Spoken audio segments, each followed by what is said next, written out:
Her family's legacy was dying, publicly shattered by a ruthless enemy. She fought back, only to be dragged away, helpless and humiliated, into the dark.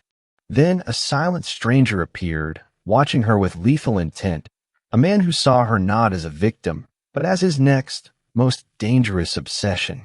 He wasn't just a benefactor. He was the city's brutal mafia boss, unleashing a vicious, all-consuming revenge for the woman he claimed. What price would she pay for being saved by him? The Vance Conservatory of Music was dying. Alara Vance could hear it in the mournful creak of the ancient floorboards beneath her worn ballet flats, feel it in the icy draft that snaked through the grand, broken windows, and taste it in the dust that perpetually coated her tongue. Once, this magnificent building, nestled amongst the forgotten cobbled streets of the city's oldest district, had thrummed with life, a symphony of ambitious scales, passionate arpeggios, and the joyous, chaotic cacophony of youthful ambition. Now it was a mausoleum of forgotten dreams, a hollow echo chamber where every note she played felt like a eulogy. She sat at the heart of it all, on the bench of a Steinway grand piano that had witnessed a century of musical genius. Its ivory keys, once bright and inviting, were now yellowed, some chipped, bearing the scars of time and neglect. Her fingers, usually so nimble, trembled slightly as she coaxed a melancholic melody from the instrument. It was Chopin's Nocturne in C-sharp minor, a piece she had always loved for its aching beauty, its quiet despair.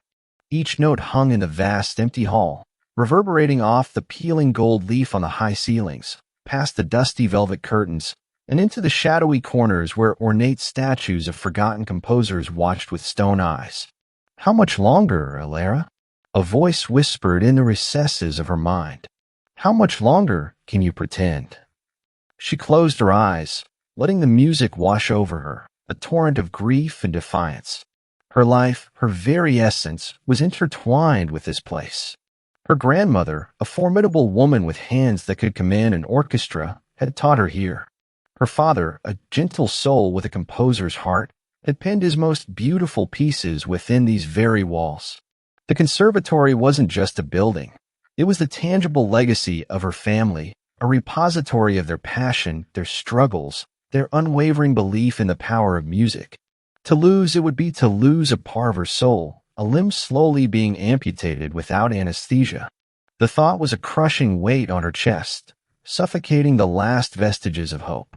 Her raven hair, usually meticulously pulled back, had escaped its confines, soft strands framing a face etched with fatigue. Her deep-set eyes, the color of rich espresso, carried the weight of too many sleepless nights and too many unanswered prayers.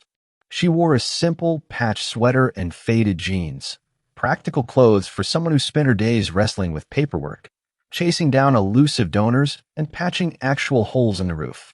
The elegant gown she once dreamed of wearing for grand concerts now felt like a relic from a different lifetime, a cruel joke. The cruelest joke, however, arrived in a thick cream-colored envelope, delivered by a grim-faced man just yesterday morning. It wasn't the first, nor the 10th, but it was the one. The final notice. Foreclosure. The words, stamped in bold, unforgiving black ink, seemed to scream from the page, ripping through the fragile peace she tried to maintain. Victor Sterling, a name that tasted like ash in her mouth, was the architect of her ruin. He was a real estate mogul, a man known for his predatory efficiency, who saw only dollar signs where Alara saw history, art, and soul. He wanted the land, not the legacy. He wanted to tear down centuries of beauty to erect another soulless monument to his own greed. Alara remembered the phone call she'd made to his office, her voice trembling but resolute. "Mr. Sterling, please reconsider. This conservatory, it's a landmark. It serves the community." His response had been a low, condescending chuckle. "Miss Vance, sentimentality doesn't pay the bills. The market dictates. And the market, my dear, wants luxury condos, not dusty old pianos." The line had gone dead, leaving behind a bitter aftertaste of helplessness and humiliation. She had tried everything. Fundraising letters sent to every prominent name in the city met with polite but firm rejections. Endless phone calls to grant organizations, only to be told their budget priorities lay elsewhere. She'd even stooped to performing on street corners, her classical melodies clashing with a harsh city cacophony, her pride slowly eroding with every dropped coin. The cold glances from passers-by, the dismissive wave of a hand, the pity in some eyes, each was a tiny cut, bleeding her spirit dry. A harsh gust of wind rattled the large, arched windows, sending a shiver down her spine. The old boiler, struggling to keep the vast spaces warm, groaned in protest. Its metallic was a stark counterpoint to the music. She imagined Sterling's bulldozers tearing into these walls, the crash of plaster, the splintering of wood, the Steinway grand reduced to kindling. The thought was a physical blow, stealing her breath. She couldn't let it happen. She wouldn't. But how? With what strength? With what resources could a lone, impoverished pianist fight against a titan like Victor Sterling, who wielded money and influence like weapons? She let her fingers fall from the keys, the last note of Chopin fading into the oppressive silence. The darkness outside deepened, pressing against the glass. Tomorrow. Tomorrow was the final, desperate gala, her last pitiful attempt to save the conservatory. She had invited everyone, anyone, hoping for a miracle, for a benefactor to emerge from the shadows. But miracles were rare, and her luck had run out long ago. As she rose from the piano bench, her body aching with exhaustion, her gaze drifted to the framed photograph on a dusty mantelpiece. Her grandmother, regal and smiling, standing proudly beside the gleaming Steinway. "I'm failing you," Grandma Alara thought, a tear tracing a hot path down her cold cheek. The conservatory was her cross to bear, a burden that was slowly crushing her. But deep down, beneath the layers of despair, a tiny ember of defiance still glowed. She might be trapped and targeted, but she wasn't broken yet. Not entirely. She blew out the flickering candle on the piano, plunging the hall into deeper gloom. The quiet hum of the ancient boiler was the only sound now, a mechanical heartbeat in a dying monument. What fresh hell would tomorrow bring? And would anyone care enough to stop it? The air in the grand hall of the Vance Conservatory was thick with a tension that rivaled the scent of lilies, freshly cut but already wilting. It was the night of the desperate gala, Alara's final, almost farcical, attempt to conjure a miracle. Chandeliers, many with missing crystals, cast a dim, mournful glow on a smattering of guests. They were mostly sympathetic patrons, a few elderly music lovers, and a handful of local journalists hoping for a human interest story. Not the high rollers who could genuinely save them. Not the saviors Alara desperately prayed for. Alara stood by the stage entrance, her simple black dress, once elegant, now felt threadbare against the silk and cashmere of the attendees. Her heart hammered against her ribs, a frantic percussion against the slow, steady dread that had taken root in her gut. This was it, the final curtain call. When her name was announced, the meager applause felt like a distant patter of rain on a tin roof. She walked to the Steinway, her silhouette stark against the velvet backdrop, and took a deep, shuddering breath. Her fingers found the familiar keys, cold beneath her touch. She began to play, not the Chopin from yesterday, but a piece she had composed herself, a raw, passionate outpouring of her love for the conservatory, her grief, and her unyielding hope. It was a tempest of sound, soaring melodies punctuated by dissonant chords, a desperate battle between light and encroaching darkness. Her eyes were closed, tears pricking at their corners, blurring the faces of the few people in the audience. She poured her entire soul into each note, a defiant scream against the inevitable. She played until her fingers ached, until her soul felt utterly stripped bare. When the final, lingering chord faded, a profound silence descended, heavier than any applause. Then a smattering of polite claps, followed by a few heartfelt bravos. It was enough to make her chest ache with a fresh wave of despair. It wasn't enough. It would never be enough. As she slowly opened her eyes, she scanned a room, a practiced, weary smile on her lips. Her gaze drifted towards the VIP box, a shadowed alcove usually reserved for the city's most influential. Tonight, it had been empty. Or so she thought, But no. A figure sat there, cloaked in shadow, a silhouette of quiet power. He hadn't been there before. Or perhaps she hadn't noticed him, lost in her musical oblivion. He was a man carved from the night itself, his dark suit blending seamlessly with the gloom. His face, when a stray beam of light momentarily caught it, was chiseled hard, with eyes that seemed to absorb all light, reflecting nothing. Nikolai Volkov. The name clicked in her mind, whispered rumors of an investor who preferred to stay out of the limelight, a man whose wealth was as vast as it was opaque. He wasn't clapping. He simply watched her, his gaze intense, unblinking, like a predator assessing its prey. A shiver, not entirely of cold, snaked down her spine. He emanated an aura of stillness that was more unsettling than any aggression. She curtsied, her eyes lingering on his for a beat longer than was proper, a strange, electric current passing between them. He offered no smile, no nod, just that unwavering, unnerving stare. Retreating backstage, the polite murmurs of the guests were a dull drone against the frantic drumbeat of her own anxiety. She needed air. She needed a moment. Ducking into a dimly lit antechamber, she leaned against a cold stone pillar, trying to compose herself. Just then, two voices, loud and guttural, drifted from around a corner. Just a matter of days, Victor. The old bag won't be able to pay the last installment. Then the conservatory is ours. Elara froze. Victor. Excellent, excellent, a voice slick and venomous replied. It was Victor Sterling. I told you, she's a nuisance, but ultimately harmless. Such a shame for her little family legacy, isn't it? But progress, my friend, marches on. Soon, luxury condos will stand where these dusty old relics rot. A coarse chuckle followed, filled with a satisfaction that turned Alara's stomach. The Vance legacy will be a footnote, a forgotten song, a wave of pure, unadulterated fury, so potent it stole her breath, washed over Alara. Harmless? Forgotten song. How dare he? How dare he mock her family, her art, her very soul? The despair that had clung to her for months evaporated, replaced by a scorching, righteous anger. She wasn't just losing a building. She was losing everything to the callous indifference of this man. Without thinking, driven by an impulse she couldn't control, Alara rounded the corner. Victor Sterling, a corpulent man with a smug, self-satisfied smirk on his face, visibly jumped. His subordinate, a weaselly man in an ill-fitting suit, looked terrified. Mr. Sterling. Alara's voice was sharp, cutting through the celebratory mood. How dare you?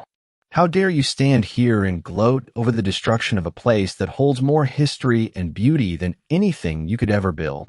Her chest heaved, her hands clenched into fists, nails digging into her palms. You are a parasite, a vulture, preying on people's dreams. Sterling's face, initially surprised, contorted into a sneer. Miss Vance, he drawled, regaining his composure. Still clinging to your pathetic little fantasy? I thought your performance would have cured you of such delusions. Now, if you'll excuse us. He waved a dismissive hand, and two burly security guards, who seemed to have materialized out of nowhere, began to advance on Alara. I won't excuse you. You won't silence me, she cried, her voice echoing in a narrow corridor. Fear, cold and sharp, pricked at her, but the defiance burned brighter. She would not go down quietly. Just as the guards reached for her, a shadow detached itself from the deeper darkness at the end of the corridor. It was Nikolai Volkov. He moved with a silent, predatory grace, his presence radiating an almost palpable chill that made the air itself seem to thin. The guards, momentarily confused, hesitated. Sterling's smug expression faltered, replaced by a flicker of unease. Nikolai didn't speak a word to the guards. He merely glanced at them, a silent command in his dark eyes that was more potent than any shouted order. The men, surprisingly, stopped in their tracks, then slowly, reluctantly, retreated a few steps. It was an unspoken display of power that left Alara breathless. He then turned his gaze to Victor Sterling. Sterling, Nikolai's voice was a low rumble, devoid of inflection, yet it carried an authority that resonated deep in Alara's bones. Your taste, as I overheard, extends beyond architecture to public displays of boorishness. He paused, his eyes, like obsidian, boring into Sterling. Poor taste, indeed. And a poor investment of your time. Sterling, clearly unnerved, stammered, Volkov, I was merely discussing business. Your business is irrelevant. Nikolai cut him off, his voice hardening imperceptibly. This conversation ends now. His gaze then flickered to Alara, lingering on her flushed cheeks and trembling frame, before returning to Sterling. And you, he added, his tone laced with chilling finality, will leave. Now. Sterling, pale and visibly shaken, knew when he was outranked. With a final resentful glare at Alara, he muttered an apology to Nikolai and scurried away, his subordinates scrambling after him. Alara stood there, her heart still pounding, a mix of shock and dizzying relief washing over her. Nikolai Volkov, the mysterious, powerful man, had just saved her from utter humiliation. But why? He turned to her, his dark eyes studying her with an intensity that made her skin tingle. He didn't offer comfort or even a smile, just that deep, assessing gaze. Interesting, he murmured, his voice closer now, a low vibration that resonated in her chest. You have fire, little bird, but no cage. Before Alara could process his words, Nikolai reached into the inner pocket of his jacket, pulling out a sleek, black leather card holder. He extracted a thick, crisp checkbook, and with a fountain pen that gleamed ominously in the dim light, he scribbled a series of zeros. He tore out the check, not even glancing at the amount, and pressed it into Alara's stunned hand. She looked down. The figure on the check made her gasp. It was astronomical, more money than she had ever seen in her life, easily triple the conservatory's debt. What is this? She whispered, her voice barely audible. Her fingers trembled, threatening to drop the fortune. Nikolai's eyes, devoid of warmth but brimming with a strange, possessive intensity, met hers. A gift, he stated, his voice calm, absolute. He leaned in slightly, his scent, expensive cedarwood and something primal, dangerous, enveloping her. Consider it an investment and potential. He straightened, his gaze lingering on her bewildered face for another charged moment, before he turned and, with the same silent grace, melted back into the shadows of the corridor, leaving Alara utterly alone, clutching a check that felt like both a lifeline and a gilded trap. She stared at the impossible sum, then at the empty space where he had been. Her mind raced, a whirlwind of confusion, fear, and a terrifying, undeniable curiosity. Who was this man? And what exactly had she just gotten herself into? The check lay on her bedside table, a stark, almost obscene rectangle of crisp paper and black ink, glowing faintly in the first weak light of dawn. Alara stared at it, her eyes gritty from a sleepless night, her mind a battlefield of conflicting emotions. Relief, blinding and potent, warred with a searing humiliation. This wasn't salvation, it was charity. Worse, it felt like a transaction, a down payment on something unspoken, something dangerous. The amount, a dizzying sum with too many zeros, mocked her pride. She had faced down Victor Sterling, a man who epitomized everything she despised, only to be rescued by another, equally enigmatic figure who now held her future in his cold, calculating hands.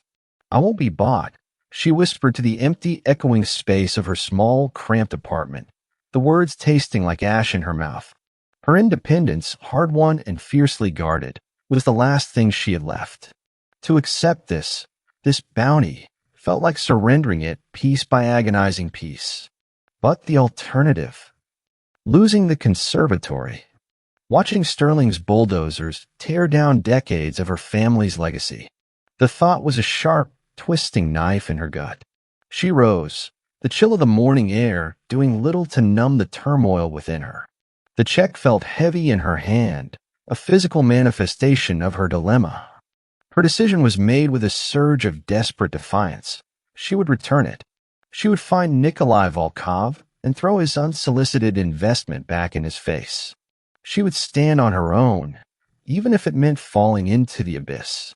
Finding Nikolai Volkov was surprisingly easy and terrifyingly efficient. A discreet inquiry to a Grateful Gala attendee yielded an address, a sleek, impenetrable skyscraper of dark glass and steel dominating the financial district. The building itself seemed to hum with a silent, formidable power, an architectural testament to its owner's reach. The lobby was a symphony of polished marble and hushed whispers, permeated by the subtle, expensive scent of old money and unspoken authority. A woman with an immaculate blonde chignon and eyes that missed nothing sat behind a minimalist desk of black granite, her gaze sweeping over Alara's slightly rumpled dress with an almost imperceptible disdain. "Miss Vance," the receptionist said, her voice smooth as silk, yet colder than a winter's whisper, "Mr. Volkov is expecting you." Alara's breath hitched. Expecting her? Had he known she would come? The thought sent a fresh wave of unease through her. She was ushered into an elevator that whisked her silently upwards, the city shrinking beneath her like a toy landscape. The silence was unnerving, heavy with expectation. When the doors opened, she stepped into an office suite that felt less like a workplace and more like a fortress. Dark wood, minimalist art, and floor-to-ceiling windows offering a panoramic, almost dizzying view of Manhattan.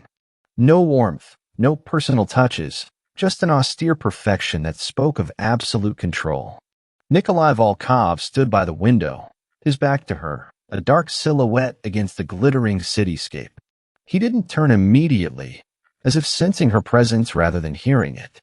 He wore a charcoal suit that fit him like a second skin, accentuating the lean, dangerous line of his frame. His aura was palpable, a silent force that pressed down on her, stealing the air from her lungs. "Miss Vance," he finally said, his voice a low, even tone, devoid of surprise. "I assumed you would come." He turned slowly, his dark eyes, like polished obsidian, meeting hers. They held no judgment, only a deep, unsettling perception. Alara clutched the check, her knuckles white. "Mr. Volkov, I appreciate your generosity, but I cannot accept this." She held out the check, her hand trembling slightly. "My family's conservatory, its legacy, it's not for sale. And neither am I." The words, though delivered with forced strength, felt fragile against the impenetrable wall of his presence. Nikolai didn't move. His gaze dropped to the check, then back to her eyes, a flicker of something unreadable passing through them. "It's not a sale, Miss Vance. It's an investment. And once an investment is made, it cannot be unmade." His voice was calm, almost bored, yet the underlying current of authority was undeniable. "I told you, I never make a bad investment. And I don't take back what is mine. Mine." The word reverberated in her chest, both infuriating and strangely exhilarating. "I'm not yours," Alara retorted, her voice rising slightly, her pride flaring. "And the conservatory is not a stock option. It's my life." A faint, almost imperceptible curve touched his lips, a ghost of a smile that was more predatory than amused. "Precisely. Which is why you will keep it. And allow me to protect my investment." He took a step closer, slowly, deliberately. The expensive scent of cedarwood, once a hint, now enveloped her, heavy and intoxicating. "Your outburst against Sterling put you on his radar, Miss Vance. And on the radar of others who enjoy watching a dogfight. He will retaliate. Not against me directly, but against you." The perceived weakness. Alara scoffed. "I am not a weakness." "No," he agreed, his eyes never leaving hers. "But they will think you are. And that makes you a target." He paused, letting his words sink in, each one a stone dropping into a still pond. "You need my protection, whether you want to admit it or not. The check is merely a formality, a demonstration of my commitment." Before she could form a rebuttal, her phone, tucked deep in her purse, buzzed violently. She fumbled for it, her heart leaping into her throat. An unknown number. She opened the message, the cold dread seeped into Alara's bones. The anonymous, menacing tone, the familiar phrase "little bird." It was too specific, too personal. She looked up, her eyes wide with fear, meeting Nikolai's unwavering gaze. He had known. He had warned her. What is this? She whispered, holding out her phone, the screen displaying the chilling message. Nikolai merely glanced at it, his expression unchanged. The beginning, Miss Vance. Sterling is a small man with big connections. He likes to play dirty when he's embarrassed. He paused, then continued, his voice dropping to a low, authoritative tone. My car will pick you up every morning and take you home every evening. My men will be present around the conservatory for your safety and for the preservation of my investment. Your car? Your men. Alara felt a surge of indignation. I don't need bodyguards. I need to save my conservatory, not become a prisoner. You will save your conservatory, he stated, his voice firm, leaving no room for argument. And you will be safe. Those are my terms. You have already accepted the investment. Now you accept the terms and conditions. He turned back to the window, dismissing her, his back an unyielding wall of power. Alara stood there, the anonymous message a burning weight in her hand, the check a symbol of her unwilling surrender. She hated it. She hated him. Yet a part of her, a tiny, terrified part, felt the strange, unsettling sense of relief. She left his office, the sterile luxury of the skyscraper feeling like a golden cage, its bars invisible but undeniably present. As she stepped out onto the bustling Manhattan street, a sleek black sedan with tinted windows was already waiting at the curb. A man in a dark suit, impeccably dressed and radiating a quiet efficiency, stood beside it, holding the rear door open. Hell, she remembered him from the gala. He offered a polite, almost imperceptible nod. Alara hesitated, her gaze sweeping around, searching for a way out. But everywhere she looked, she felt eyes on her, imagined or real. The message on her phone, the chilling certainty in Nikolai's voice, the danger was real. Her pride screamed in protest, but her instinct for survival, for the conservatory, was louder. With a sigh that carried the weight of her defeat and the first tremor of reluctant acceptance, she slid into the luxurious leather interior of the sedan. The car smelled of expensive leather and something clean, subtle, yet distinctly masculine. It felt safe, insulated from the chaos of the city. But as Caleb smoothly pulled away from the curb, blending seamlessly into the traffic, Alara stared out the window at the passing city. She knew with chilling clarity that she wasn't simply being driven home. She was being pulled deeper into Nikolai Volkov's world, a world where the lines between protection and possession were blurred, where safety came at the price of freedom. And she had no idea how she would ever escape her golden cage. The golden cage had quickly become Alara's new normal. Every morning, with the precision of a Swiss clock, the sleek black sedan pulled up to her curb. Caleb, Nikolai's driver, a man whose quiet efficiency spoke volumes about his training, would open the door, a polite, almost imperceptible nod, her only greeting. The car smelled faintly of expensive leather and something clean, subtle, yet distinctly masculine, a scent that clung to her clothes long after she stepped out. She hated the routine, the feeling of being observed, escorted, owned. Yet, a perverse part of her found a strange, unsettling comfort in it. She was safe. For now. At the conservatory, the sense of security was equally pervasive, yet discreet. She never saw them, not truly, but she felt their presence. A quick flash of a dark suit in the periphery, a figure melting into the shadows of a nearby alley, a subtle shift in the air that suggested eyes were always watching. Marco Nikolai's right-hand man, a man built like a granite statue with eyes that missed nothing, would occasionally appear, offering a terse update on the renovations. The check, now safely deposited, had initiated a flurry of activity. Workers, efficient and silent, were beginning to patch the roof, fix the plumbing, and restore the peeling gold leaf. It was her dream slowly coming true, funded by a man she barely knew, a man who terrified and fascinated her in equal measure. Days bled into weeks, a delicate dance between her fiercely guarded independence and his omnipresent control. Alara tried to ignore him, to focus solely on the music, on the blueprints for the conservatory's revival. But Nikolai Volkov was a persistent, silent symphony in her life. He knew her preferences. Caleb, without being asked, always had a lukewarm almond croissant waiting in the car, alongside a bottle of chilled sparkling water. Her exact coffee order, a triple espresso, no sugar, no milk, always appeared on her desk precisely at 9 a.m., delivered by one of the workers who always seemed to know when she arrived. It was intrusive, yes, a stark reminder that her life was now being managed, but also undeniably thoughtful. He's just protecting his investment, she'd tell herself, trying to rationalize the strange flutter in her chest when Caleb handed her the croissant. He cares about the conservatory. I am merely an extension of that. But the logic felt thin, brittle. Their direct interactions were rare, but charged with an unspoken electricity. Nikolai would occasionally visit the conservatory, usually in the late afternoon, when the last workers had left and the silence of the old building settled. He never announced his arrival.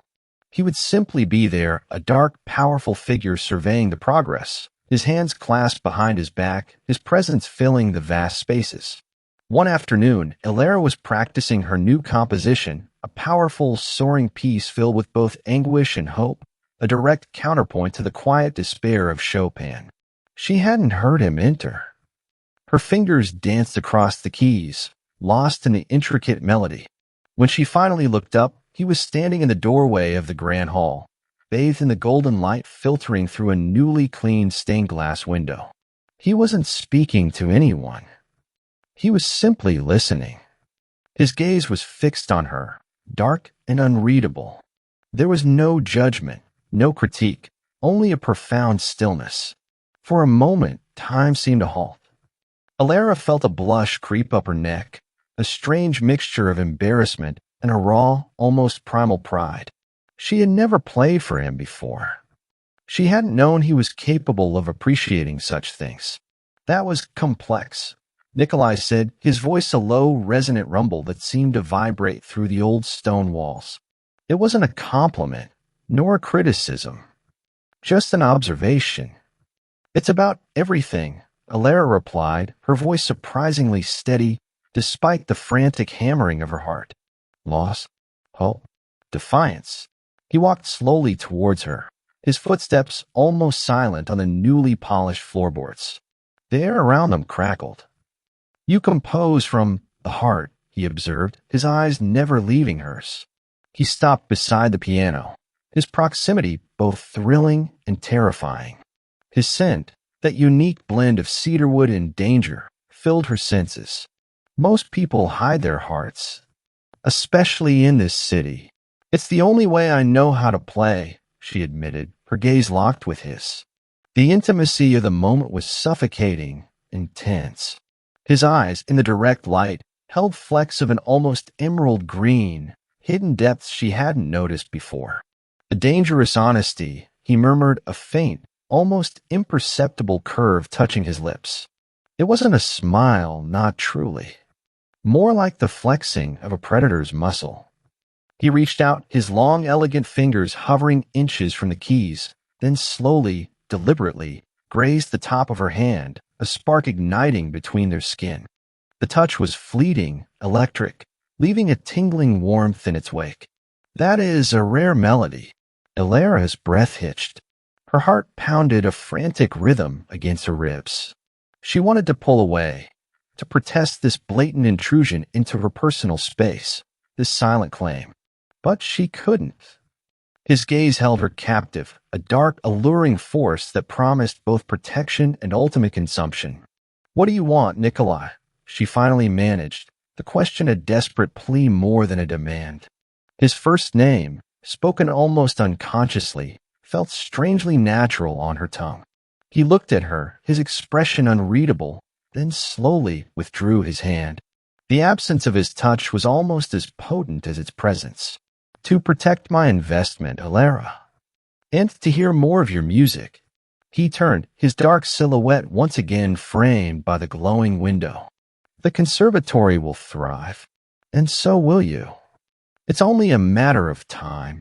He left as silently as he had arrived, leaving Alara trembling at the piano, her fingers hovering over the keys. The melody, once so clear, now felt muddled, intertwined with the potent, dangerous rhythm of Nikolai Volkov. He was a man of shadows, a force of nature, and she was reluctantly, terrifyingly, drawn into his orbit. The danger was still real, perhaps even more so now that she found herself not just trapped, but strangely, powerfully enthralled. What would Sterling do next? And how would Nikolai react when the true battle began?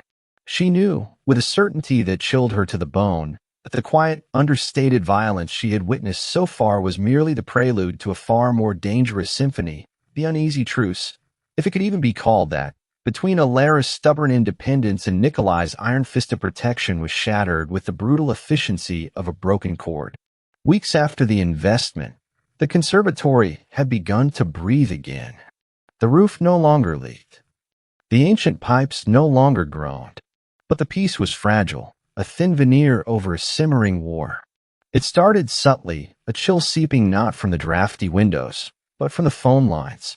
One frigid Tuesday morning, as Alara prepared for a student rehearsal, the lights in the grand hall flickered, then died. The old boiler coughed at last, spluttering gasp. An ominous silence descended, broken only by the shivering whispers of her bewildered students. A frantic call to the utility company revealed a billing error, an astronomical, fictitious debt that suddenly rendered the conservatory's accounts frozen. Then came the deluge. Lawsuits, cease and desist letters, all bearing the damning signature of Sterling's corporate counsel, threatening to halt all renovations and seize the remaining assets. Alara felt the familiar cold dread coil in her stomach, tighter this time. Sterling wasn't just a shark. He was a viper, striking from the shadows. She scrambled, contacting the pro bono lawyer her old professor had recommended, a kind-eyed woman named Ms. Davies who specialized in nonprofit law.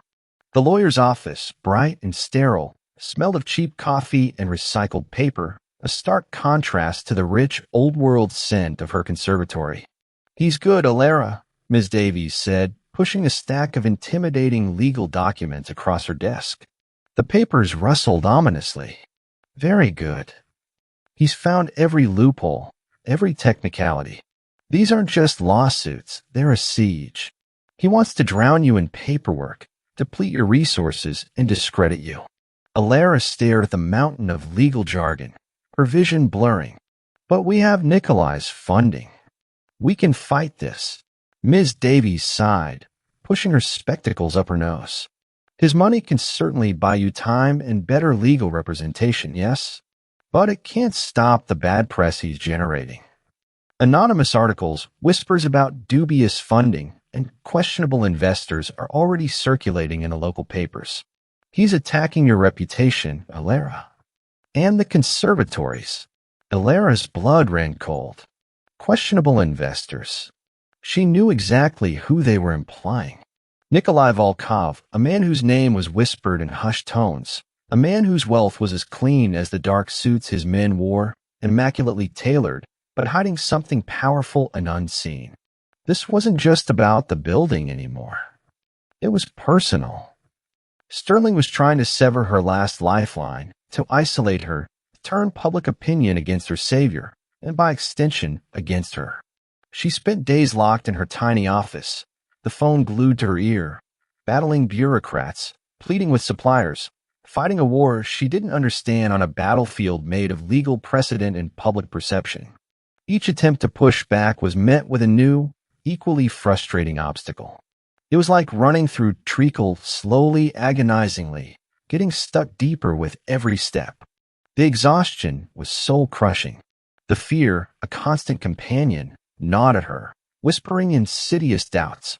Is Nikolai's protection a curse in disguise? Is he drawing more danger to you than he repels? Despite her inner turmoil, she tried to project an image of strength. She had to. For her students. For the conservatory. But the effort was draining. She could feel the watchful eyes of Nikolai's men subtly present, their silent vigil a constant reminder that she was no longer truly alone, yet also never truly free. Caleb, always stoic, would hand her the perfectly brewed espresso each morning, a silent question in his eyes as he noticed the dark circles under hers. Marco, when he visited the construction, would offer terse observations about security, his gaze sharp, assessing. They were her guardians, but also her silent jailers. The attacks escalated. Small fires in unused storage rooms, quickly contained but terrifyingly deliberate. Vandals scrawling obscene graffiti on the newly painted walls, swiftly cleaned by Nikolai's men before Alara even saw it. But the breaking point came a week before the conservatory's grand reopening, a pivotal event where Alara was set to perform her new, deeply personal composition, the same one Nikolai had subtly acknowledged. It was the night of the final dress rehearsal. The grand hall, now bathed in newly installed gleaming spotlights, was alive with anticipation. Alara, dressed in a simple but elegant gown, felt a fragile hope bloom within her. This was her chance. Her music. Her defiance. She walked onto the stage, the newly tuned Steinway gleaming under the lights. The rich, woody scent of the polished stage mingled with the faint, metallic tang of new paint. She sat, took a deep breath, and brought her hands down, ready to begin. But instead of the clear, resonant chords, a horrifying cacophony erupted, a strangled, discordant shriek of strings that sounded like the piano was tearing itself apart. The keys felt loose, unresponsive, mocking her. Someone had deliberately, expertly sabotaged the piano, loosening multiple strings, detuning others beyond immediate repair. Humiliation, hot and searing, washed over her. She gripped the edge of the piano, her face burning. This wasn't an accident. This was a message. A brutal, public desecration of her art, a violation of her sacred space. Sterling was telling her he could reach her, touch her, destroy her spirit, no matter how many guards Nikolai sent. He wanted to break her. A choked sob escaped her lips. She covered her face with her trembling hands, the vibrant stage lights now feeling like spotlights on her utter failure. Her students, who had been sitting expectantly in the hall, watched in stunned silence. The sheer violation of it, the malice behind the act, felt suffocating. She felt utterly exposed, vulnerable, and utterly, despairingly alone. A moment later, a shadow fell over her. Not a stagehand. Not a student. It was Marco. He hadn't been in the hall minutes ago, but he was there now, his presence a solid, reassuring weight. His eyes, usually cold, held a flicker of something akin to quiet fury. He didn't speak, just placed a hand gently on her shoulder. The unspoken message was clear. We know. We see. And this will not stand. Later that night, Alara was curled on her sofa, a blanket wrapped tightly around her, a mug of cold tea clutched in her hands. The shock had given way to a deep, unsettling fear. The conservatory was no longer a safe haven. It was a battleground. Her phone vibrated. An unknown number. She stared at it, her fingers trembling, remembering Nikolai's earlier warnings. She hesitated, then answered. Alara. Nikolai's voice was a low growl, deeper and colder than usual, sending shivers down her spine. I heard about the piano. No question. Just a statement. He wants to break me, she whispered, her voice raw. He wants to destroy everything. He made a mistake, Nikolai said, his voice laced with an icy calm that was more terrifying than any rage. He touched what he shouldn't have. What are you going to do? She asked, her breath catching in her throat. She dreaded the answer, yet desperately needed to know. The cold efficiency of his retribution was both frightening and alluring. I will remind him of his place, Nikolai stated, his voice a low, dangerous purr. And he will regret the day he ever thought of you as a weakness. The line went dead. True to his word, the next few days brought a strange, unsettling quiet. The lawsuits against the conservatory mysteriously vanished. The utility company suddenly found a billing error and reinstated service with profuse apologies. Reports of Sterling's own luxury developments facing unexpected building code violations and stringent financial audits began to circulate. No arrests, no public scandal, just a silent, systematic dismantling of Sterling's power, piece by subtle piece. It was Nikolai's touch, clean and surgical, leaving no trace. Alara felt a strange, complex mixture of emotions. Relief, yes, profound and overwhelming, but also a deep unease at the invisible, ruthless power Nikolai wielded. He hadn't laid a hand on Sterling, yet he had, with unseen strings, brought his empire to a halt. The fear was still there, a constant hum beneath her skin, but was now laced with something else, a reluctant, undeniable admiration for the man who fought her battles in a way she never could. He was dangerous, terrifying, but he was effective. And she, the independent artist, was now inextricably bound to his dark, powerful rhythm. He had shown her a glimpse of his world, a world where unspoken threats held more weight than legal documents, where silent power was the ultimate weapon. What other secrets did this dangerous maestro hold? And how deeply would she have to delve into his shadow to truly understand the man who had claimed her and her conservatory as his own? There in Nikolai Volkov's penthouse was always the same, impeccably still, subtly scented with rich cedarwood and something indefinably sharp, like ozone before a storm. Alara found herself there more often now, ostensibly for security reasons, a discreet suggestion from Caleb, quickly followed by an unyielding gaze from Marco. After the piano incident, her resistance had dwindled, replaced by a grim acceptance of her new reality. She hated the feeling of being uprooted from her own apartment, her own life, but the chilling vulnerability of her sabotage performance still haunted her. Here, suspended above the glittering chaos of Manhattan, she was undeniably safe, and undeniably a prisoner. One evening, Nikolai had summoned her to discuss new structural plans for the conservatory.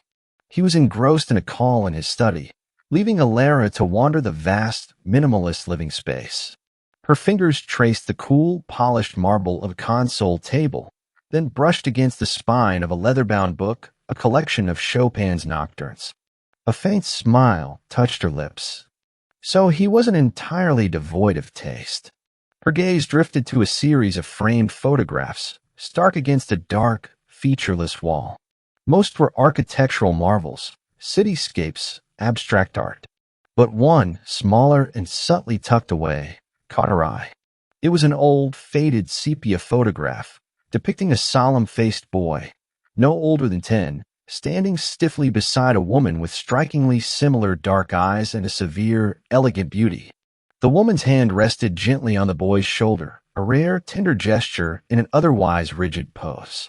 The boy's jawline, even then, was strong, uncompromising. Nikolai. A jolt went through Alara. This was his past, his family. As she leaned closer, a faint, almost imperceptible scar, a thin white line, stood out on the boy's cheek, just beneath his left eye. It wasn't a superficial scratch. It looked like an old, deep cut, faded by time but still visible.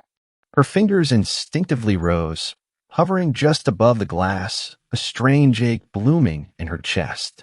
What kind of childhood left a mark like that? What kind of world had forged him into the man he was today? Just then, Nikolai's voice, low and resonant, cut through the quiet. Alara! She startled, dropping her hand, feeling caught. She turned, her heart thrumming. He stood in the doorway of his study, his eyes, dark as midnight, fixed on her. He wore a simple black cashmere sweater, the sleeves pushed up to reveal muscular forearms and dark trousers. Gone was the formal suit, replaced by an equally commanding, but subtly more relaxed attire. The change made him seem less of a distant, intimidating CEO and more a dangerous man in his own home. "Ah, I was just looking at your photos," she said, her voice a little too breathy. She gestured vaguely towards the wall. "This one, is that you?" He followed her gaze, his expression unreadable as he looked at the faded image. A long, heavy silence settled between them, broken only by the distant hum of the city. Alara braced herself for a dismissive remark, a cold shutdown. But it didn't come. He walked past her, stopping in front of the photo. His large hand reached out, his thumb gently tracing the edge of the frame, a gesture so uncharacteristic that it caught Alara by surprise. "My mother," he said, his voice softer than she had ever heard it, barely a whisper. "She taught me everything about what truly matters." Alara's eyes widened. "And the scar?" she ventured, daring to push. Her gaze was drawn to the subtle line on his own cheek, a mirror of the one in the photo, now almost invisible unless you looked closely. He finally turned to her, his dark eyes holding a flicker of something raw, something guarded. "A reminder," he said, his voice now flat, devoid of emotion, "of what happens when you trust the wrong people. And when you are unprotected." He paused, his gaze intensifying.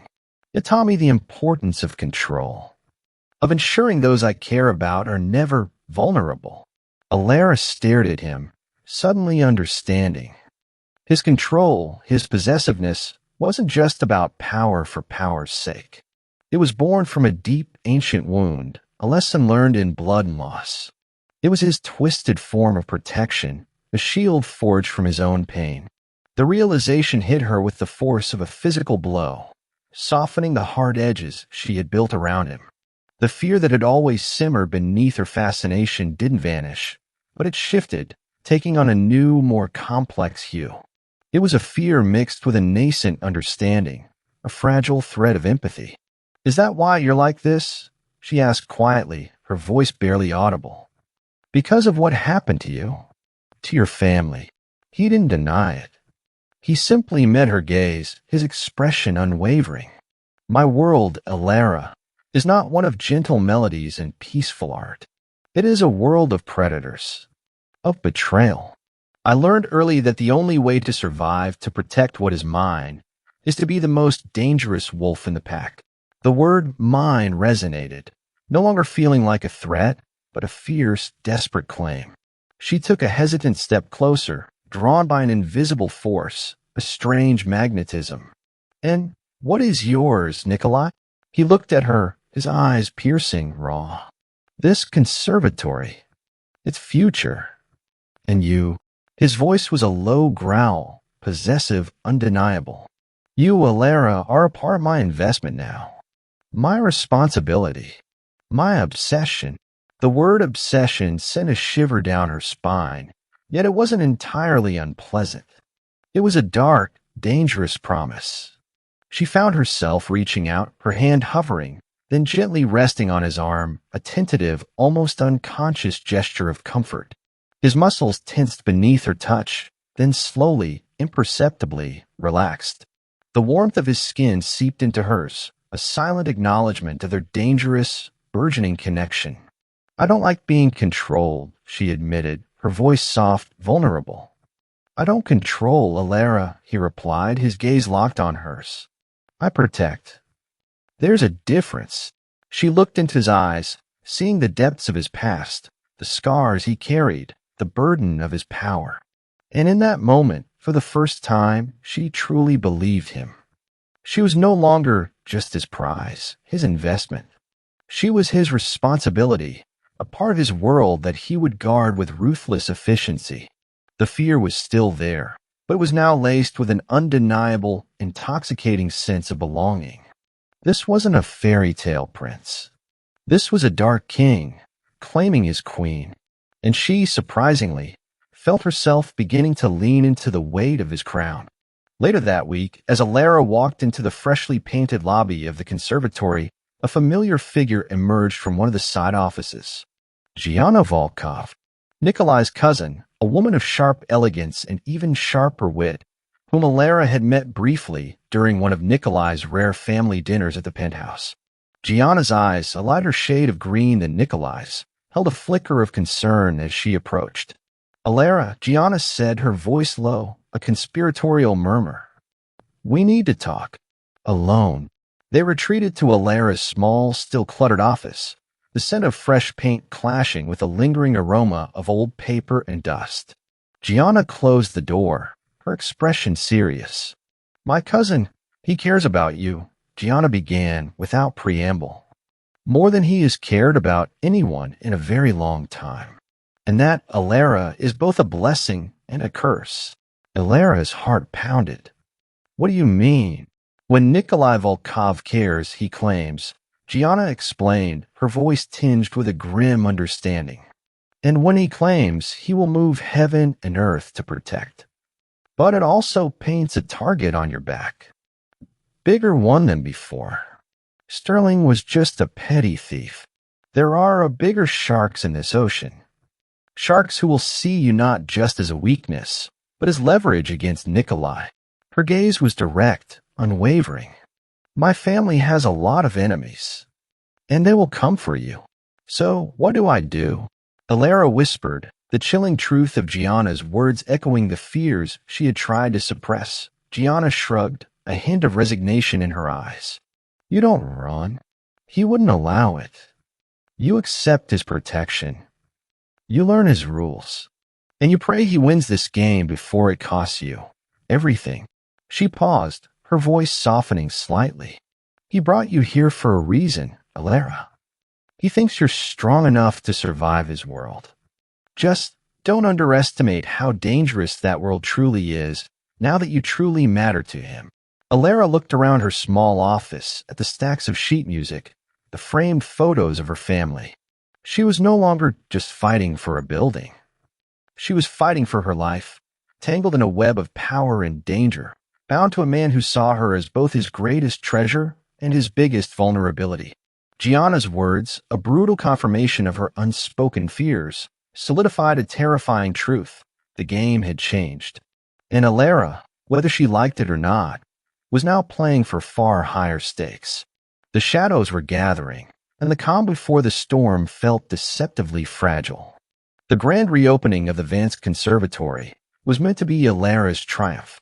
Weeks of relentless work, Nikolai's unwavering and often unnerving financial backing, and the quiet, efficient labor of his men had transformed the decaying shell into a gleaming jewel. The grand hall, restored to its former glory, shimmered under the chandeliers, their crystals now sparkling. The air, once heavy with dust and despair, now carried the heady scent of fresh lilies and polished wood. Guests, a much larger and more influential crowd this time, milled about, their murmurs of admiration a sweet symphony to Alara's ears. For the first time in months, hope didn't feel like a fragile illusion. Alara stood backstage, her heart fluttering like the wings of a trapped bird, yet also soaring with a fragile joy. She wore a midnight blue gown, a gift from Nikolai, simple, elegant, yet exquisitely tailored, clinging to her curves with an understated sensuality. Its silk felt cool against her skin, a stark contrast to the burning anticipation in her chest. Nikolai was out there, somewhere in the exclusive VIP section, a silent, watchful sentinel. She hadn't seen him yet tonight, but she felt his presence, a potent current in the electrified atmosphere. His control might be a golden cage, but tonight it felt like a powerful shield. Her name was called. A ripple of applause, genuine and enthusiastic, swept through the hall. She walked onto the stage, the newly restored Steinway gleaming under the brilliant lights. The stage floor felt solid beneath her heels, a promise of stability. She took her seat, her fingers finding the cool, familiar ivory keys. This wasn't just a performance. It was a statement, a defiant roar against Sterling's insidious attempts to silence her. She breathed in the rich, earthy scent of the wood, the metallic tang of the piano wires. Everything felt perfect. She began to play. Her own composition, the one born from her deepest pain and defiant hope, swelled through the hall. It was a melody of intricate beauty, weaving powerful crescendos with tender, heart-wrenching diminuendos. Her fingers danced, no longer trembling, but commanding, coaxing every ounce of emotion from the instrument. She closed her eyes, pouring her entire being into the music, letting it carry her, let it protect her. The applause, when it came, was thunderous, an ovation that lasted, it seemed, for an eternity. Tears pricked at her eyes, tears of gratitude, of relief, of victory. As she rose to bow, a sudden blinding flash erupted from the back of the hall, followed by a deafening crash. A heavy stage light, seemingly dislodged, plunged from the ceiling, narrowly missing a group of guests near the main entrance. Screams pierced the festive air. Panic, raw and visceral, erupted. People surged towards the exits, a panic tide. Alara froze on stage, her mind struggling to comprehend the chaos. This wasn't an accident. This was too precise, too devastating. Then she saw him. Victor Sterling. He emerged from the panicked crowd near the stage entrance, not subtle this time, but brazen, a cruel, triumphant smirk plastered across his face. He wasn't alone. Two hulking men, their faces obscured by ski masks, were right behind him. Encore Miss Vance? Sterling sneered, his voice amplified by the sudden, terrifying silence that fell over the few remaining terrified guests. I think not. This performance is concluded. And you, my dear, are coming with me. Alara's breath hitched, a cold, icy dread seeping into her veins, instantly freezing her triumph. The conservatory, her sanctuary, her victory, was once again being desecrated. Her eyes darted frantically towards the VIP box where Nikolai usually sat. Empty. A flash of profound fear, then a sharp burning sense of betrayal pierced her heart. He's not here. He left me. The golden cage had proven to be a mirage. You won't get away with this, Sterling. Alara cried, her voice trembling but defiant, even as her legs felt like jelly. Nikolai will. Sterling let out a guttural laugh, cold and mocking. Volkov? Oh, he knows, little bird. He knows exactly what's happening. In fact, he paused, his eyes gleaming with malicious satisfaction. He even made it easier for me. He gestured vaguely towards a side door near the stage, a door Alara knew led to the conservatory's old, rarely used loading dock. His little security detail? They were otherwise occupied. A little distraction. Quite ingenious, really. The words hit Alara like a physical blow. Nikolai knew. He made it easier. The thought was more devastating than the panic. Had she been a pawn all along? Was this part of some twisted game between powerful men, and she the sacrifice? Her mind reeled, a maelstrom of confusion and despair. The image of Nikolai's calm, assessing gaze, his possessive mind, now felt like a cruel deception. He had promised protection. He had promised to keep her safe. And now she was alone, utterly exposed, facing the man who sought to destroy her. The two masked men were on the stage now, moving with brutal efficiency. One grabbed her roughly by the arm, his grip like iron, his breath smelling of stale cigarettes. The other moved towards the grand piano, pulling a heavy crowbar from his belt. No. Alara screamed, fighting against her captor, her nails tearing at his sleeve. Not the piano. Leave it. Sterling merely smiled, a predatory gleam in his eyes. Oh, we're just getting started, darling. This is just the overture. He looked at the masked man with a crowbar. Smash it. Slowly. Let her watch. The crowbar swung, a sickening crack echoing through the half-empty hall as it struck the piano's polished wood, splintering the casing, tearing at the strings. Each blow was a wrenching blow to Alara's soul, a brutal desecration of everything she held sacred. Tears streamed down her face, tears of horror, of despair, of agonizing betrayal. She fought harder, a primal scream tearing from her throat, but the masked man's grip was unyielding. He dragged her across the stage, towards the side door Sterling had indicated. The remaining guests, paralyzed by fear, watched helplessly. Alara's eyes frantically searched for any sign of help, any glimpse of Nikolai's men, Marco, Caleb, anyone. But there was nothing. Only Sterling's triumphant smirk and the brutal efficiency of his thugs. Through the side door, she was pulled into a dark, narrow corridor, smelling faintly of damp concrete and something metallic. Her foot caught on an uneven floorboard, sending a searing pain through her ankle. She cried out. The masked man merely tightened his grip, pulling her along with renewed force. The sounds of the conservatory, the distant sirens, the muffled screams faded behind them. She felt utterly, completely alone, abandoned. Nikolai Volkov, the man who had promised to protect her, to claim her as his own, had vanished. He had either sacrificed her, or he was truly caught in a trap he couldn't escape. Either way, she was facing humiliation, perhaps even death at Sterling's hands.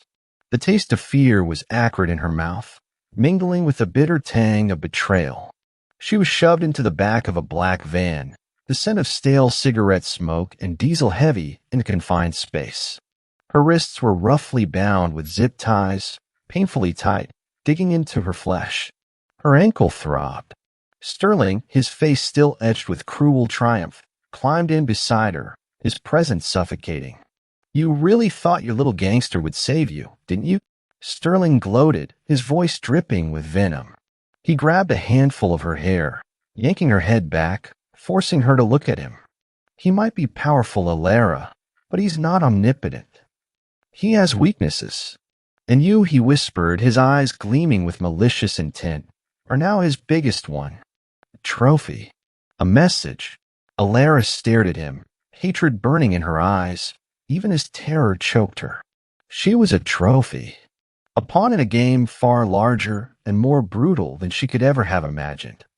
And Nikolai, the man who had promised to be her shield, was nowhere to be found.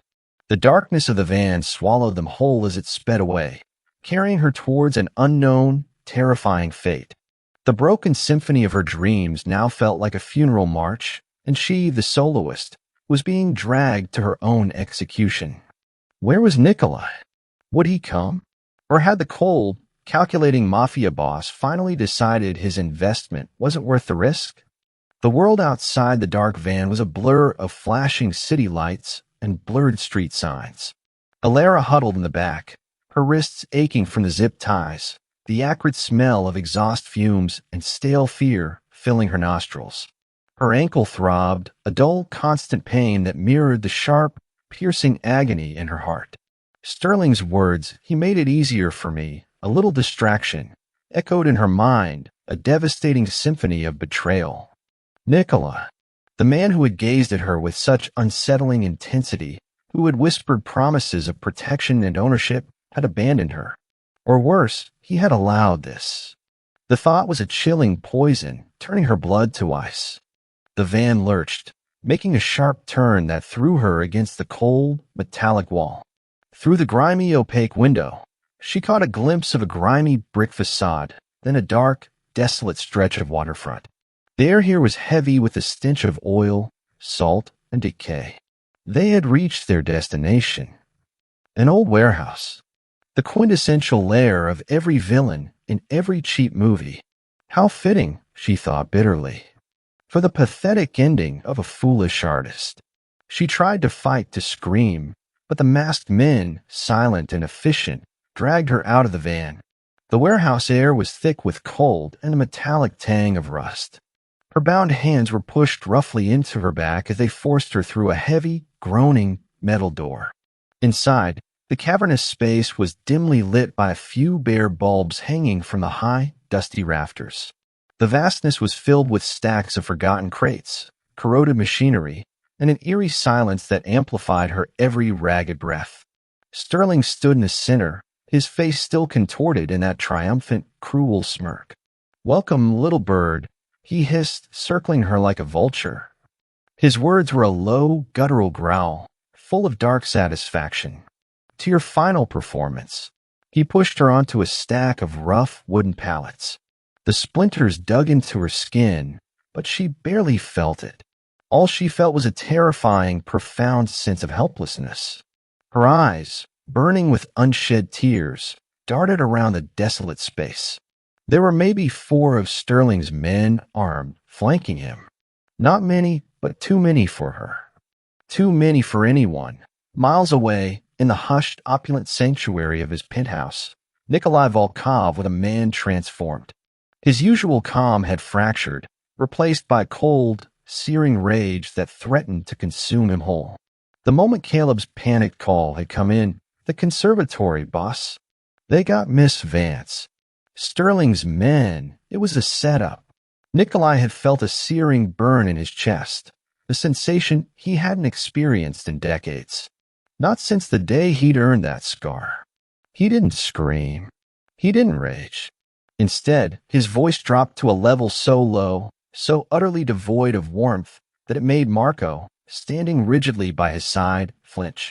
"Find her," Nikolai commanded, his eyes like chips of volcanic rock, burning with a lethal fire. "Every resource, every man. Tear this city apart if you have to. Find her. And bring me Sterling." The penthouse, usually a bastion of quiet order, erupted. Phones buzzed, screens flickered. Terse commands were issued in rapid-fire Russian and Italian. Caleb and Marco moved with a terrifying efficiency, their faces grim, their loyalty absolute. The city, usually Nikolai's playground, was about to become his hunting ground. Nikolai stood by the immense glass wall, overlooking the twinkling tapestry of Manhattan. His hands were clasped behind his back, his posture rigid, but the muscle in his jaw jumped furiously. A setup. Sterling, the petty thief, had dared to touch his. He had dared to target Alara, to use her as leverage, to break her spirit, to bring her to the lowest point she had ever been. Nikolai had seen the look in her eyes during her performance, the raw vulnerability, the desperate hope. He had wanted to cultivate that hope, to nurture her defiance. And Sterling had shattered it. "No one touches what's mine." The words, a sacred creed, resonated in his mind. He had been so close, so careful. He had wanted to lure Sterling into a corner, to dismantle his empire without resorting to overt violence, to ensure Alara remained untouched by the true savagery of his world. But Sterling had forced his hand, and now he would pay. A price in blood and fear. Minutes later, a flurry of rapid-fire information came in. A tracking device subtly placed on Alara's new phone, precaution Nikolai had insisted upon, had activated. Its signal was weak, but pinpointed to a derelict warehouse district on the Brooklyn waterfront.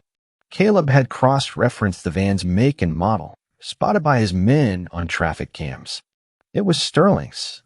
The bastard hadn't even bothered to be clever. "Mobilize," Nikolai ordered, his voice a low growl, barely controlled. "All units. No witnesses. No survivors. Just Sterling. And get Alara out." He moved, a dark blur of controlled fury, heading for the private elevator. The game of subtlety was over. It was time for the maestro to conduct his inferno. Back in the warehouse, Alara's wrists burned. Sterling had tied her to a rusting metal pillar, the cold, unforgiving surface pressing against her spine. He was laughing now, a guttural, terrifying sound, as his men began to smash the ancient crates, creating a cacophony of splintering wood and shattered glass. He was doing this purely for sport, to break her, to watch her crumble. "Such a pity, Miss Vance," Sterling mocked, pulling a small, cruel knife from his pocket. The blade gleamed dully in the dim light. "Your little gangster couldn't save you, could he? Too busy with his distractions." He took a step closer, the scent of his stale cologne and malice suffocating her. "He thought he could protect you? From me. How naive." He traced the tip of the knife along the silk of her gown, just above her heart, a chilling violation. Alara flinched, a cold sweat breaking out on her forehead. Tears, hot and furious, finally streamed down her face. This was it. This was the end. All her defiance, all her fight, drained away, leaving only a vast, terrifying emptiness. Nikolai. Where was he? Had he truly sacrificed her? The betrayal felt like a fresh wound, deeper than any physical pain. Suddenly, a distant crunch echoed from outside, the unmistakable sound of metal crumpling under immense force. Sterling and his men paused, their eyes darting towards the heavy metal door. A flicker of unease crossed Sterling's face. Then, the door itself exploded inwards, torn from its hinges with a deafening roar of tortured metal. A wave of icy night air, carrying the scent of rain and gunpowder, rushed into the warehouse. Figures, dark and menacing, flooded into the space. Nikolai's men. They moved with silent, lethal precision, like a dark, relentless tide. A brutal, close-quarters gunfight erupted. The warehouse became a hellish symphony of gunfire, shouts, and the sickening thud of bodies hitting the concrete floor. Alara flinched, squeezing her eyes shut, wishing she could disappear. She heard Sterling scream orders, his voice now laced with panic. His men, caught by surprise, were quickly overwhelmed by the sheer number and ruthless efficiency of Nikolai's forces. Through the chaos, a single figure emerged, moving with an almost otherworldly calm amidst the carnage. Nikolai. He was a force of nature, a dark storm made flesh. He wore his black suit, unrumpled, but his eyes were colder than she had ever seen them, burning with a contained, terrifying fury. He moved through the fight like a phantom, his movements fluid, precise, lethal. He wasn't just directing, he was executing. A handgun appeared in his hand, a silent extension of his will. Each shot was deliberate, fatal. He was a maestro of destruction, and his orchestra was playing a symphony of vengeance. Alara watched him, a strange mix of terror and awe gripping her. This was the true Nikolai Volkov, the Mafia boss, the predator, the man who had just orchestrated an inferno for her sake. The betrayal she had felt just moments ago began to recede, replaced by terrifying, exhilarating recognition of his absolute power, his unwavering claim. The fight was over almost as quickly as it began. Sterling's men lay broken on the ground, silenced. Only Sterling himself remained, cowering behind a stack of crates, his face ashen, stripped of his earlier bravado. Nikolai walked towards him, his footsteps echoing ominously in the sudden, ringing silence of the warehouse. He didn't hurry. Each step was a deliberate, terrifying pronouncement of doom. The handgun was still held loosely in his hand, its barrel glinting. Sterling scrambled to his feet, trying to bluster to beg. Volkov, wait. We can negotiate. It was just a misunderstanding. Nikolai stopped in front of him, his face a mask of cold fury. He didn't raise his voice. He didn't need to. His very presence was a crushing weight. A misunderstanding. His voice was a low, dangerous purr that sent shivers down Alara's spine. You touched what was mine, Sterling. You thought you could break her spirit. You thought you could use her as a message to me. He leaned closer, his dark eyes burning into Sterling's terrified ones. You misunderstood everything. Then his gaze swept across the warehouse, past the fallen men, the shattered crates, until it landed on Alara, still bound to the pillar, tears streaking her grimy cheeks, her gown ripped, her ankle throbbing. He saw the terror in her eyes, the humiliation, the lingering shadow of betrayal. A guttural roar, raw and primal, tore from Nikolai's chest. The contained fury erupted, a force of nature unleashed.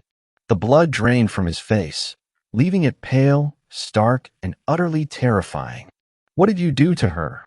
He snarled, his voice a venomous whisper that carried across the vast space. He dropped the gun, the metallic clang echoing, and moved towards Alara. His strides were long, powerful, filled with an unstoppable momentum. He reached her, his hands, usually so controlled, trembled slightly as he fumbled with the zip ties, tearing at them with desperate force. Alara, he muttered, his voice hoarse, thick with a raw emotion she had never heard from him. My firebird. My little bird. The zip ties snapped. He pulled her into his arms, crushing her against his chest, his embrace fierce, possessive, desperate. His scent, cedarwood, gunpowder, and something undeniably primal, filled her senses, a balm to her shattered nerves. She sagged against him, shaking uncontrollably, burying her face in the expensive fabric of his suit. He was here. He hadn't abandoned her. He had come. He pulled back, his hands framing her face, his thumbs gently wiping away her tears. His eyes, though still burning with fury, were now focused solely on her, filled with a possessive relief that was almost overwhelming. He saw the bruising on her wrists, the tear in her dress, the terror etched in her features. His gaze flickered back to Sterling, who was attempting to crawl away. The cold fury returned, intensified 1,000-fold. Nikolai's eyes hardened, becoming impenetrable obsidian once more. You made a critical error, Sterling. His voice, though quiet, was filled with a lethal certainty that promised unspeakable retribution. You thought you could take what I claimed. You thought you could touch what was mine. He pulled Alara even closer, pressing a fierce kiss to her forehead, a clear, unmistakable declaration of ownership. Then his gaze, sharp as a blade, impaled Sterling. No one touches what's mine, and no one takes what I claimed. His words were a dark, unbreakable vow, echoing through the silent warehouse, a promise of vengeance that will be delivered with ruthless efficiency. He held Alara tighter, shielding her, his body a formidable wall between her and the grim reality of his world. The rescue was complete, but the inferno was just beginning. And Sterling, now utterly exposed, was about to become its first and most devastating casualty. The deafening echoes of gunfire and screams slowly faded, replaced by the chilling silence of the warehouse, a silence broken only by the ragged gasps of Alara and the low, urgent commands of Nikolai. He held her impossibly tight, his arms a steel band around her, his face buried in her hair. She could feel the tremors running through his powerful frame, a raw vulnerability that shocked her. His scent, a mix of cedarwood, gunpowder, and his own unique masculine musk, filled her lungs, a potent antidote to the acrid stench of fear that still clung to her. Are you hurt? His voice was a low growl against her temple, rough with a depth of emotion she hadn't known he possessed. His hands moved, urgently but gently, checking her for injuries. Alara shook her head, tears still streaming down her face, soaking the shoulder of his expensive suit. My ankle and my wrists. The zip ties had left angry red welts, already bruising. The pain was a dull counterpoint to the adrenaline still coursing through her veins. Nikolai's gaze, when he finally lifted his head, was pure, unadulterated fury. His eyes, usually controlled, were molten gold, burning with a lethal inferno. He saw the marks on her wrists, the tear in her gown, the sheer terror etched in her features. His jaw tightened, a muscle jumping furiously. It was a terrifying sight, a man pushed beyond his limits, teetering on the brink of an abyss. Marco, he barked, his voice like cracking ice. Get her out. Caleb, bring the car around. We leave nothing behind. His eyes then swept to where Victor Sterling lay, barely conscious, a whimpering mess on the cold concrete. Accept him.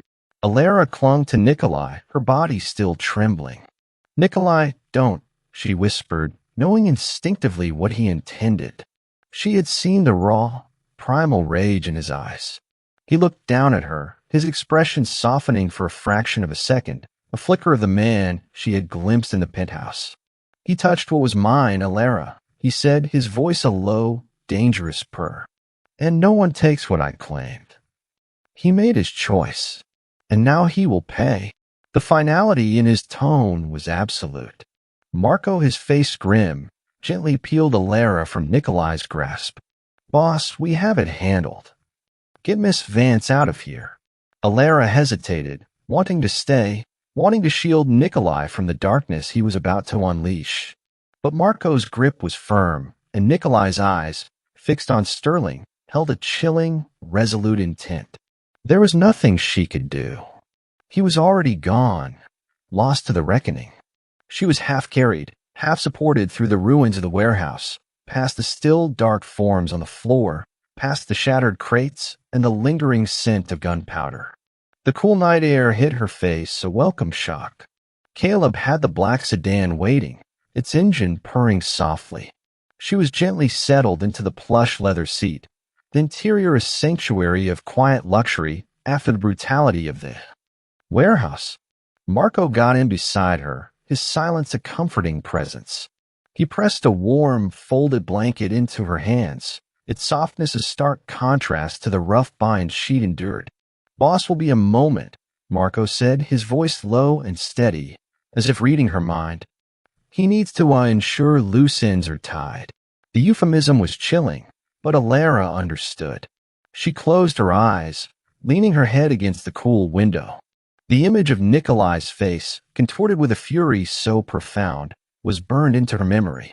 She had seen him as powerful, dangerous, possessive. But tonight she had seen him as something more primal, more terrifying. She had witnessed the true, unbridled force of his world, a world where debts were paid in pain, and vengeance was a brutal art form. A wave of sorrow washed over her, a deep, aching sadness for the beautiful symphony her life was supposed to be, now irrevocably stained by this darkness. Yet, beneath the sorrow, a strange, resilient understanding bloomed. He had done it for her, to protect her. His monstrousness was her shield. It was a terrifying, paradoxical truth, but it was his truth. And in that moment of profound clarity, her fear began to intertwine with something else, a fierce, desperate loyalty, a terrifying sense of belonging to this dangerous man who had just unleashed an inferno for her. The ride back to the penthouse was a blur. She remembered the gentle hands of a woman, a doctor, calmly cleaning the abrasions on her wrists, giving her something warm to drink that made her limbs feel heavy and her mind hazy. She remembered the feeling of soft, clean sheets as she was settled into the luxurious guest room, the lingering scent of cedarwood subtly woven into the fabric. Hours later, or perhaps only minutes, Alara stirred. The room was dark, save for the faint glow of the city lights outside. Her body still ached, but the frantic tremors had subsided. She was alive, safe, and the realization brought a wave of profound relief, so potent it made her eyes sting. The door to her room opened silently. A dark silhouette entered, moving with that familiar, predatory grace. Nikolai. He walked to the side of her bed, the soft light from the window catching the harsh lines of his face. His hair was slightly disheveled. A faint smear of what she knew was blood darkened the cuff of his pristine white shirt. His eyes, though still intense, held a weary gravity, a deep exhaustion that softened their usual ferocity. He sat on the edge of the bed, the mattress dipping slightly under his weight. He didn't touch her, but his presence was a physical force, a tangible anchor in her chaotic world. "Sterling is no longer a problem," he said, his voice raspy, a low guttural murmur. The words hung in the air, cold and final, a silent testament to the brutal reckoning that had occurred. She knew he meant more than just no longer a problem. He was gone, eliminated.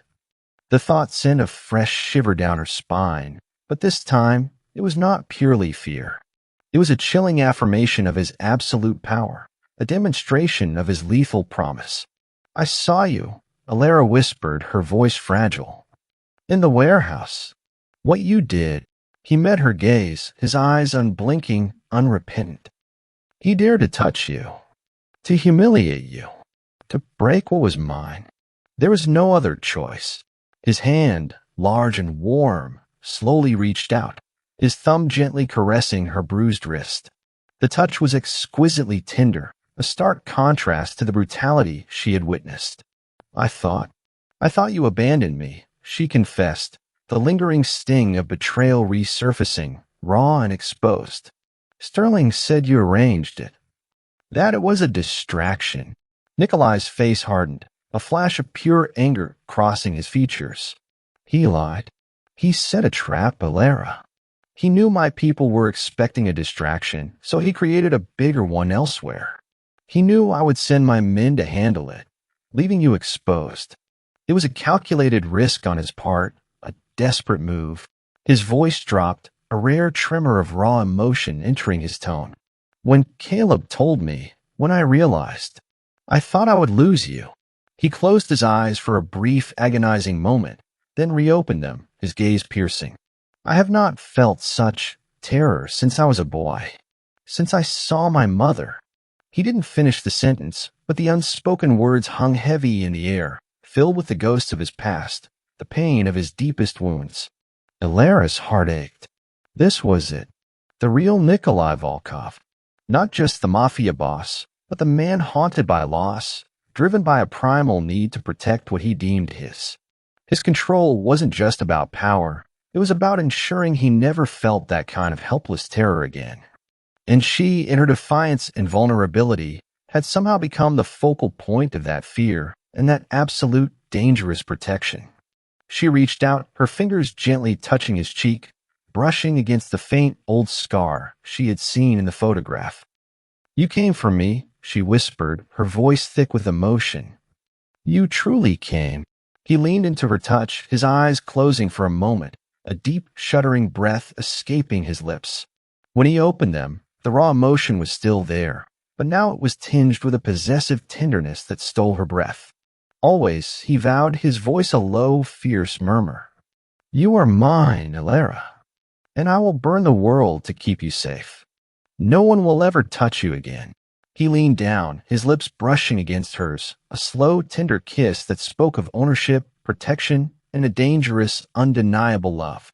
It was not a kiss of romance, but of reclamation, a vow forged in fire and blood. She was his, and in his powerful, terrifying embrace, Alara realized, with a startling clarity, that she was irrevocably safe. The harrowing symphony of her past had ended, and a new, dark, and utterly compelling melody had just begun. Weeks flowed into months, a melody of rebuilding and quiet triumph. The Vance Conservatory thrived, more vibrant than Alara had ever dared to dream.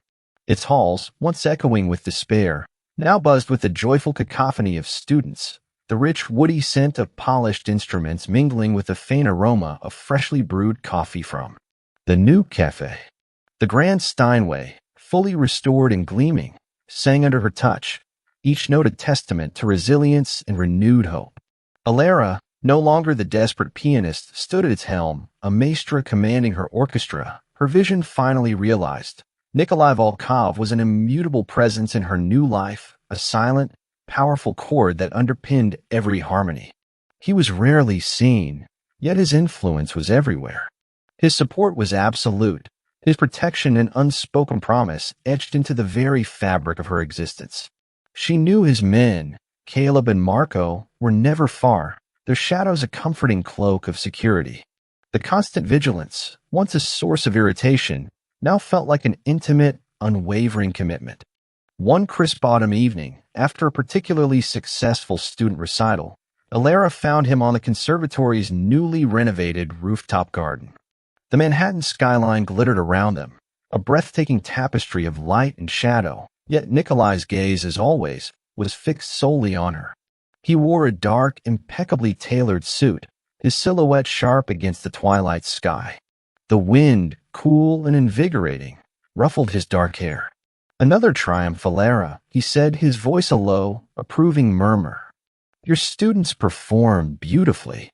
"Our students," she corrected, a soft smile playing on her lips.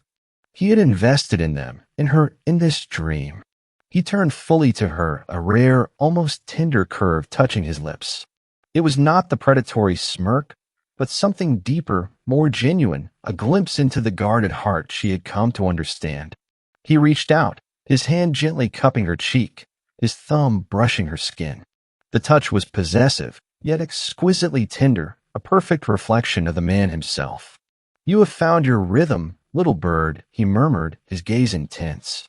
"And you have made this place a sanctuary for both of us."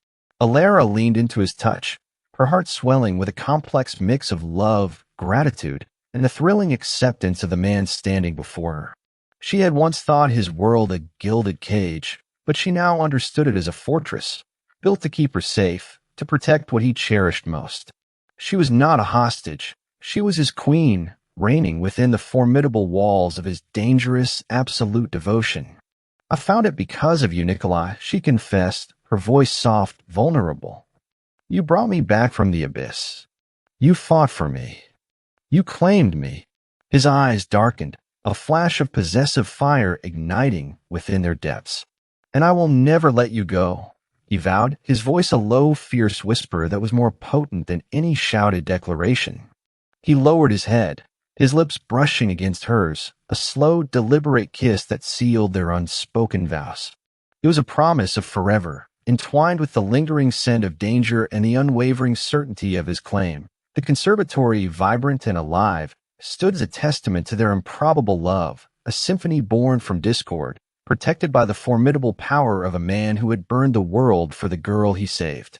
Their future, while promising new melodies, would always carry the thrilling, dangerous undertone of his world. For Alara, the independent artist had finally understood true safety, true love, could sometimes be found in the darkest, most possessive embrace. And she irrevocably was home. Sometimes, life throws us into a broken symphony where the notes of our dreams are drowned out by discord, and the weight of past hurts threatens to silence us forever. Alara's journey reminds us that true strength isn't just in fighting the external monsters, but in holding on to the intrinsic worth of our own melody, even when the world tries to shatter our instrument. She, like so many of us, had to learn that the wounds we carry, the scars etched onto our souls, do not diminish our value. Instead, they become the profound, aching beauty that a truly powerful love recognizes, protects, and ultimately heals. Perhaps you, too, have felt the sting of betrayal, the humiliation of being underestimated, or the suffocating grip of despair. Perhaps you've questioned your own worth, convinced that your broken pieces make you unlovable. But this story, this fierce and tender dark romance, whispers a different truth. Your past doesn't define your future.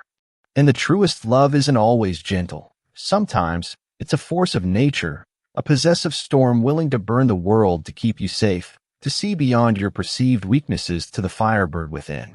If Alara and Nikolai's story resonated deep within your soul today, if it sparked a flicker of hope or reminded you of your own unbreakable spirit, then you belong here.